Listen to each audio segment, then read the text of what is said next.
Hey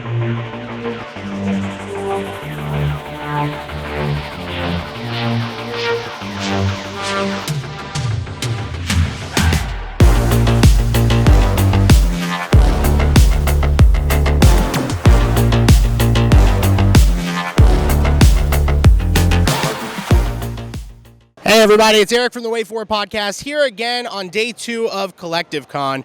We of course have talked to many of the alien voice actors here at Collective Con. Ricco Ross, you may know him, and we're excited to get to know a little bit more about him here. Ricco, thank you so much for giving us the time. How are you doing? How was your trip to Florida, and what's been bringing you back to these conventions? Well, my trip to Florida was interesting because I took the red eye, so I didn't get much sleep yesterday. But it's been nice. I actually wish I just found out that Jacksonville is the largest city mass-wise of any city in the nation. I didn't know that about it at all. And unfortunately, I've only seen inside here, so I don't really know what it's like outside. Yeah, absolutely. Well, the weather has actually turned out to be a little bit nicer than expected today, but you're getting a nice mixture. That the weather's been a big thing when you come to Florida. You never know what to expect. It's the beauty of our state. Ricco, when you are obviously coming to these conventions, you're talking to people who this franchise, Aliens, has meant so much to them, you know, in their youth, in their childhood. What does that mean for you to be a part of something like that, to be a part of these, you know, people's memories at such a young age and in their developing years?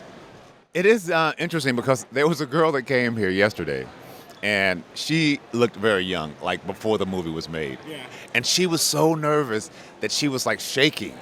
And I said, "How are you such a fan?" I said, I bet you weren't even born when this movie was made. And she goes, "Well, Aliens came out in 86 and I came out in 87. So I was like, but that's what amazes me about this movie is that it's like every generation you think, well, okay, the last generation was the generation. But then they'll come with their kids, and their kids are just as crazy about the movie as their parents. And it is like the gift that just keeps giving. Yeah, absolutely, and it continues to go on. I mean, the legacy, obviously, that it leaves in many people's minds has been quite amazing. How has it been being with some of the cast here, and has that been a bright spot? Is that something that you get to do often, or are you kind of reminiscing on old times? I love to hear those stories as you get to meet people. It feels like for the first time again. I got to say that's the best part. Yeah. That's kind of the best part, because what happens is when you work on a movie, and then it doesn't come out for another year. So by the time it comes out, whoever you've worked with, you've probably met some people that you like to keep in contact with, but you've moved on to your next job.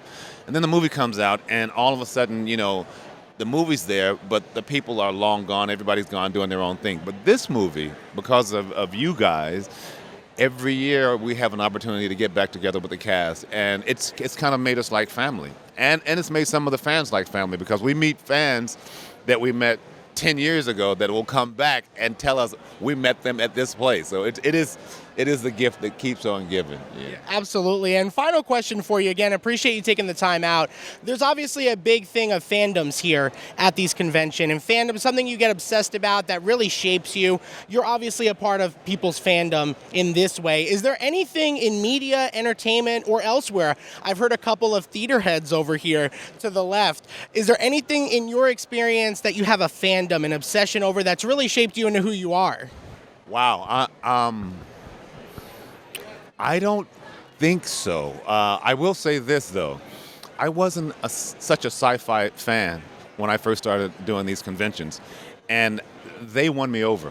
Yeah. Because I came here, and I would see these fans, and I would see their excitement for our movie or for some of the comics, and it became contagious.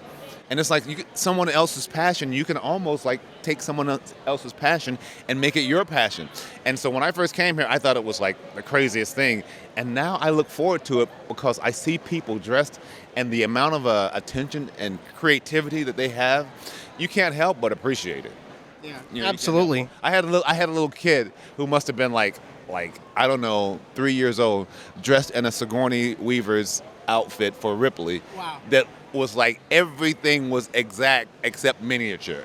It was the cutest thing you ever want to see. I don't know how you can't become contagious. Absolutely, and the cosplays have been amazing here at Collective Con. So, so that's been like really the standout for you. Have you been seeing a lot of people coming up dressed in cosplay to your table? Dude, I saw a guy that came and he told me, he said that he was a real Marine. He said he joined the Marines because of this movie. And we're playing Marines, but this was the real deal. So, you can't help but blow your mind sometimes. Oh my goodness, the impact that it's left, and people such as yourself have left. We can't thank you enough. We've got a lot more coming here at Collective Con, so stay tuned. Stay frosted.